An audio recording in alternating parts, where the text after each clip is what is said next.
If Russia invades, that means tanks or troops crossing the border of Ukraine again. Then there will be no longer a Nord Stream 2. We will bring an end to it.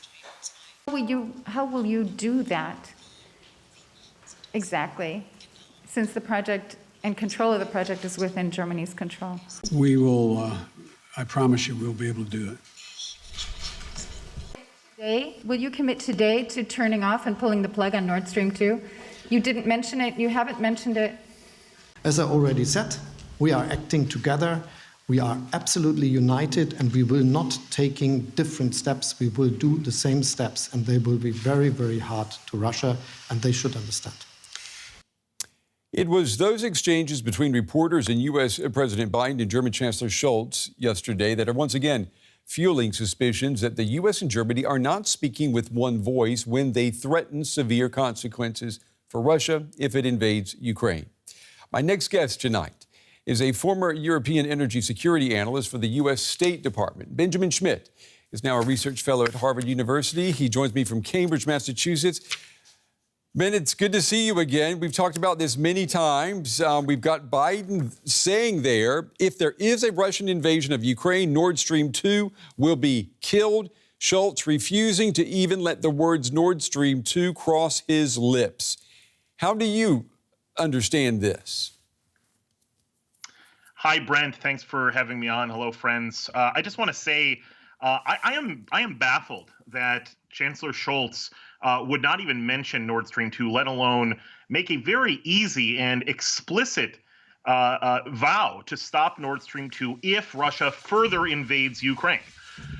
This is especially troubling given that he got many questions while at the White House, standing right next to President Biden, and then another chance just after that on CNN with Jake Tapper to formally say, in no uncertain words, that if Russia further invades Ukraine, given its looming military posture right now on the Ukrainian border, that Nord Stream 2 simply can't go ahead.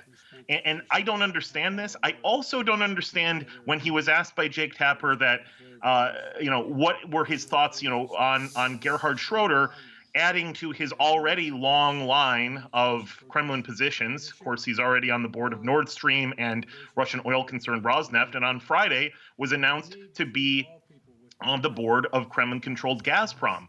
Scholz continued to just simply demur and reiterate the line that he is the chancellor now, not Schroeder, and that you should ask Schroeder these questions. But we should remember, Brent, there has already been a precedent of a German chancellor that has decried and said that this is not all right, what Schroeder is doing. And that is former German Chancellor Angela Merkel, who said in 2017, in no uncertain terms to Bild magazine, I do not think what Schroeder is doing is okay. And this is what we have to understand, because this is standing up to strategic corruption. And that's something that the German government is really going to need to tackle in the future, especially given this current crisis. Our Washington bureau chief, Ines Pohl, she was at the press conference yesterday, and she said that it was obvious that many of the U.S. reporters who were in the room, that they remain in the dark about Nord Stream 2 and how it fits into the Ukraine standoff. So first things first, let's make this clear. Who is running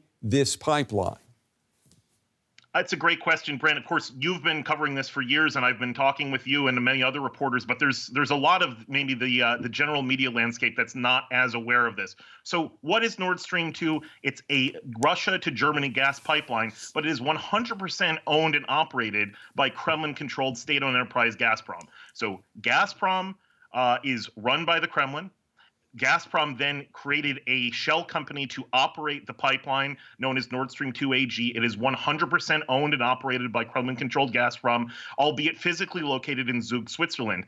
And then in a vain attempt to allow this project to move forward under EU law, and I think there's big question marks on whether it can do ownership unbundling and it can do third-party access. Just a few weeks ago, Nord Stream 2 AG created its own subsidiary in Germany called Gas for Europe GmbH. So it doesn't matter, up and down the scale, It's the Father, the Son, and the Holy Ghost of Gazprom. You have Gazprom, you have Nord Stream 2 AG, and you have Gas for Europe. They're all Gazprom, no matter how far down you go.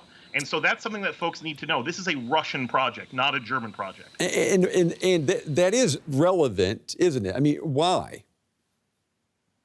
It's incredibly relevant because it shows the sort of strategic mission that this project has from the point of view of the Kremlin. This is aimed at stopping gas transit to Ukraine and changing its route through the Baltic Sea to bring gas to Germany.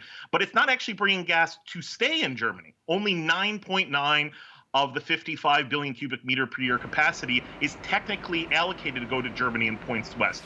All of the rest of that gas is going to the Baumgarten gas hub in Austria, which is the end point of the current Ukrainian route. This is why stopping Nord Stream now is incredibly important as a deterrent, because Putin, if he has Nord Stream 2, does not have to worry about jeopardizing his own gas transit to get gas through Ukraine and into Europe to make revenues for the Russian Federation if he destabilizes Ukraine. Some of those pipelines, Brent, sit physically proximate to the current line of contact in Donbass. Yeah. And so there really is a direct connection to what's going on right now in terms of a military security contingency. Stopping Nord Stream 2 can deter Putin from going forward with this potential invasion. Benjamin, I've got 1 minute left. Let me ask you, when the U.S. president, when Biden says, when he tells reporters that, yes, we will end Nord Stream 2 if there is an invasion, I mean, what is he saying there? I mean, how can the United States kill Nord Stream 2 if we're talking about this being a Russian company? Sure. I mean, the project has already been stopped once. Congressional sanctions at the end of 2019 stopped the Western pipe layer from continuing with construction of Nord Stream 2. The Russians ultimately took about a little over a year to get their own fleet of vessels together to continue construction that got construction to completion earlier this year, but only after the Biden administration waived sanctions that would have continued to stop that project from going forward. So I think that what we're looking at is a situation in which the Biden administration has said, under bipartisan pressure from Congress, remember just a few weeks ago, a majority of Congress voted to stop Nord Stream 2 via sanctions, although it wasn't a supermajority, it was a majority on a bipartisan basis. And there's a significant amount of pressure here in the United States to stop this because on a bipartisan basis since 2015, we're going into year 8 of this later this year. This saga, we understand in this country, and the majority of nations in the transatlantic community understand what direct national security threats, what kleptocracy threats, what strategic corruption threats this project has. All right. Unfortunately, we're out of time, Benjamin, but I'm glad we got to talk with you, and we will be talking again because, as we've said many times, the story has some very long legs. Benjamin Schmitt joining us tonight. Thank you.